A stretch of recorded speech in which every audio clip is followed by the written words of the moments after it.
ने recently express entry के under candidates को अप्लाई करने के लिए इनवाइट किया है। इस रीसेंट ड्रॉ में 1613 यानी कि 1613 आईटीएस जो हैं वो इशू किए गए हैं, जो सिर्फ उन कैंडिडेट्स के लिए थे जिन्होंने पीएनपी के लिए यानी कि प्रोविंशियल नॉमिनी प्रोग्राम के लिए नॉमिनेटेड थे। इन कैंडिडेट्स को मिनिमम जो स्कोर का रिक्वायरमेंट था वो था 743।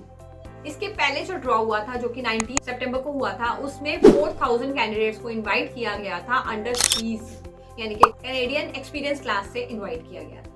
इसका जो स्कोर था मिनिमम वो 509 था, जो कि 27 अगस्त को हुए एक ड्रॉ के अकॉर्डिंग थोड़ा सा फर्क था।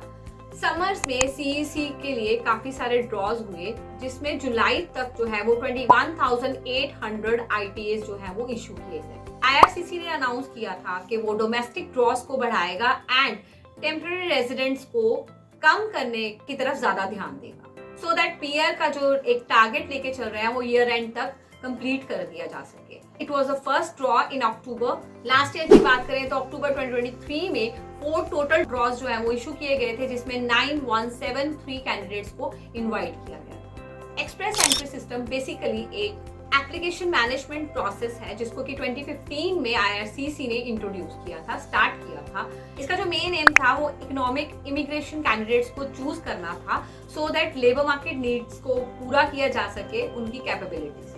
एक्सप्रेस एंट्री 3 प्रोग्राम्स के अंडर इन कैंडिडेट्स को चूज करती है। Number 1 federal skilled worker programme, number 2 federal skilled trade programme and number 3 Canadian experience class.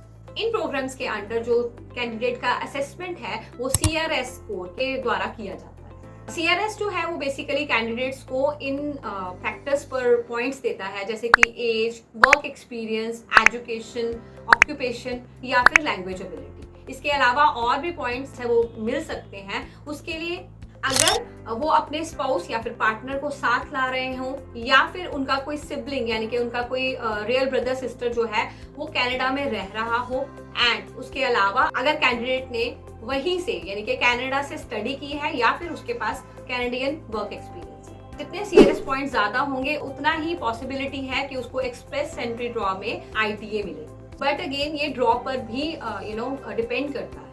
IRCC ने इन कैटेगरीज का सिलेक्शन जो है वो स्टेक होल्डर्स के साथ अच्छे से कंसल्ट करके किया है और इसके साथ साथ लेबर मार्केट कंडीशंस का भी इसमें ध्यान रखा गया है। इसके अलावा डिपार्टमेंट का ये भी एम है कि जो कनाडा में न्यू कमर्स हैं उनमें से 6% को क्यूबेक के बाहर फ्रेंच माइनॉरिटी कम्युनिटी में सेटल किया जाए। कैटेगरी बेस्ड सिलेक्शन ड्रॉ में यूजुअली जो सीआरएस स्कोर है वो काफी कम होता है एज कम्पेयर, एंड इसको जो है मई 2023 में शुरू किया गया। इसका जो मेन एम है वो लेबर मार्केट नीड्स को और पॉपुलेशन को ध्यान में रखते हुए किया गया है। सो 2024 में जितने भी ड्रॉज हुए हैं जनवरी से लेके अभी तक के, उसके पिप आपकी स्क्रीन पर है। आप इस ड्रॉ के अंडर आप भी अपना लेवल चेक कर सकते हैं कि आपको किस कैटेगरी में इन्वाइट मिल सकता है, इसमें आपको हेल्प मिल जाएगी।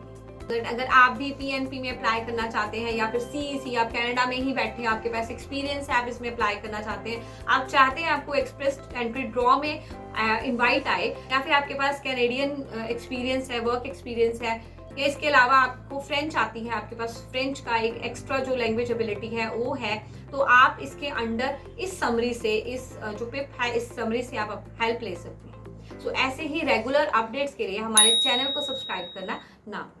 Thank you.